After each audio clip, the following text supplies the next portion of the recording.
ನಾಳೆ ನಮ್ಮ ಎಲ್ಲ MSc graduate constituency, teacher constituency, ಎಲ್ಲ ಮುಖಂಡರು ಪಕ್ಷದ ಪದಾಧಿಕಾರಿಗಳನ್ನ ಚೇರ್ಮನ್ ಮೀಟಿಂಗ್ ಮಾಡಿದ್ವಿ. ಎಲ್ಲ ನಮ್ಮ ಬ್ಲಾಕ್ ಕಾಂಗ್ರೆಸ್ ಅವರು ಪಕ್ಷ ಬರೀ ಅಭ್ಯರ್ಥಿಗಳಿಗೆ ಬಿಡಬಾರ್ದು, ಪಕ್ಷದ ಎಲ್ಲ ಕಾರ್ಯಕರ್ತರು, ಮುಖಂಡರು ಎಲ್ಲರೂ ಸೇರಿ ಎಲೆಕ್ಷನ್ ನಾವು ಮಾಡಬೇಕು ಅಂತ ಹೇಳಿ ಅವರಿಗೆ ನಾವು ನಿರ್ದೇಶನವನ್ನು ಕೊಟ್ಟಿದ್ದೇವೆ. ಎಲ್ಲರೂ ಒಗ್ಗಟ್ಟಿನಿಂದ ಎಲೆಕ್ಷನ್ ಮಾಡಬೇಕು ಅಂತ. ಸೊ ಅದಕ್ಕೆಲ್ಲರೂ ಜವಾಬ್ದಾರಿ ಫಿಕ್ಸ್ ಮಾಡಿದ್ವಿ. ಎಲ್ಲರೂ ಕೂಡ ಬಿ ಫಾರ್ಮ್ ಅನ್ನು ಈಗಾಗಲೇ ನಾನು ರಿಲೀಸ್ ಮಾಡಿದ್ದೀನಿ. ಲೋಕಸಭಾ ಮಾದರಿಯಲ್ಲೇ ಎಲೆಕ್ಷನ್ ಮಾಡೋದು ಖಂಡಿತ ಲೋಕಸಭಾ ಅಸೆಂಬ್ಲಿ ಹೆಂಗೆ ಮಾಡ್ತೀವಿ ಅದೇ ರೀತಿ ನೀವೆಲ್ಲ ಎಲೆಕ್ಷನ್ ಮಾಡಬೇಕು ಅಂತ ನಾವು ಸರ್, ಬಿಜೆಪಿ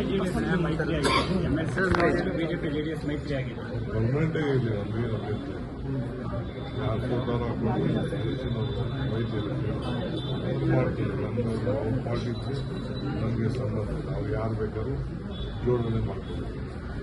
ನಮ್ದೇನು ಅಭ್ಯರ್ಥಿ ಸರ್, ಈಗ ಪ್ರಧಾನಮಂತ್ರಿ ಅವರು 1 ವರ್ಷಕ್ಕೆ ಮಾತ್ರ ಸೀಮಿತ ಅಭ್ಯರ್ಥಿ ಪ್ರಧಾನಿ ಅನ್ನುವಂತಹ ಕೇಜ್ರಿವಾಲ್ ಅವರ ಹೇಳಿಕೆಗೆ ಬಿಜೆಪಿ ನಾಯಕರು ಸಿಡಿದಿದ್ದಾರೆ, ಹುಚ್ಚಿಡಿದಿದೆ ಅವರಿಗೆ. ನನ್ನ ಪ್ರಕಾರ